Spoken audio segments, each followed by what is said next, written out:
വിവരാവകാശ കമ്മീഷന്റെ റിപ്പോർട്ടല്ലേ, അത് വേറെ പ്രശ്നമാണ്. അത് റിപ്പോർട്ട് പുറത്തുവിടുന്ന സംബന്ധിച്ച് ഈ റിപ്പോർട്ടിന്റെ പുറത്ത് 4.5 കൊല്ലമായിട്ട് എന്തിനാ അടയിരുന്നത്? ഇങ്ങനെ അല്ലല്ലോ, ഇങ്ങനെ ഒരു ഒഫൻസ് കമ്മിറ്റ് ചെയ്താൽ നടപടി എടുക്കണ്ടേ? അതിന് വിവരാവകാശ കമ്മീഷൻ എന്ത് അതോറിറ്റി ഉള്ളത്?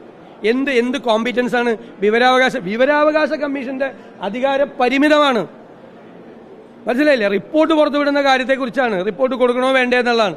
ഞാൻ വിവരാവകാശ ആക്ട് അനുസരിച്ച് ഞാനത് തരണം എന്ന് പറയുമ്പോൾ അത് കൊടുക്കണോ വേണ്ടേ എന്ന് തീരുമാനിക്കാനുള്ള അധികാരം മാത്രമേ വിവരാവകാശ കമ്മീഷൻ അത് മാത്രമേ അധികാരമുള്ളൂ. വിൻസെന്റ് പോൾ അടക്കമുള്ള ആളുകൾക്ക് അതിന് മാത്രമേ അധികാരമുള്ളൂ.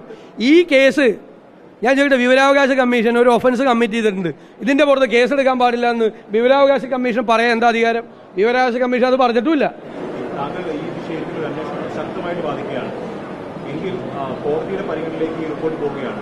ആ ഹർജിയിൽ പ്രതിപക്ഷ നേതാവ് ചർച്ച ചെയ്തുകൊണ്ട് തന്റെ ആവശ്യം അല്ല, നിയമപരമായ കാര്യങ്ങൾ ഞങ്ങൾ ആലോചിക്കുന്നുണ്ട്. ഞാൻ ആദ്യമേ പറഞ്ഞിട്ടുണ്ട്, അത് ഞങ്ങൾ എല്ലാവരും കൂടി ആലോചിച്ചിട്ട് ചെയ്യാം. ഞാൻ ഒറ്റയ്ക്ക് എടുക്കേണ്ട തീരുമാനമല്ല. UDFന്റെ നിലപാട് ഇതാണ്, കൃത്യമായ നിലപാട്, ഞങ്ങളുടെ എല്ലാവരുടെയും നിലപാട് ഇതാണ്.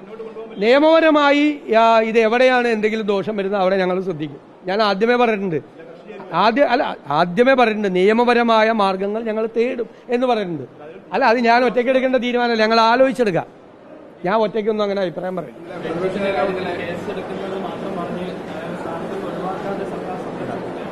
അല്ല, അങ്ങനെ ചെയ്യരുതെന്നാണ് എൻ്റെ അഭ്യർത്ഥന. പ്രത്യേകിച്ച് പ്രധാനപ്പെട്ട സ്ഥാനങ്ങളിൽ ഇരിക്കുന്ന ആളുകളോട് അങ്ങനെ ചെയ്യരുത്. അദ്ദേഹം ഒഴിയുമെന്നാണ് ഞാൻ കരുതുന്നത്. അല്ല, അത് ആ പറയുന്നതിൽ യാതൊരു അർത്ഥമില്ല. അത് അദ്ദേഹം ഒരു ക്രിമിനൽ കുറ്റം ചെയ്തുകൊണ്ടിരിക്കുകയാണ്. അങ്ങനെ പറഞ്ഞുകൊണ്ട് ഒരു ക്രിമിനൽ കുറ്റം ചെയ്തുകൊണ്ടിരിക്കുകയാണ്. അദ്ദേഹത്തിനെതിരായിട്ടാണ് കേസ് പോകുന്നത്.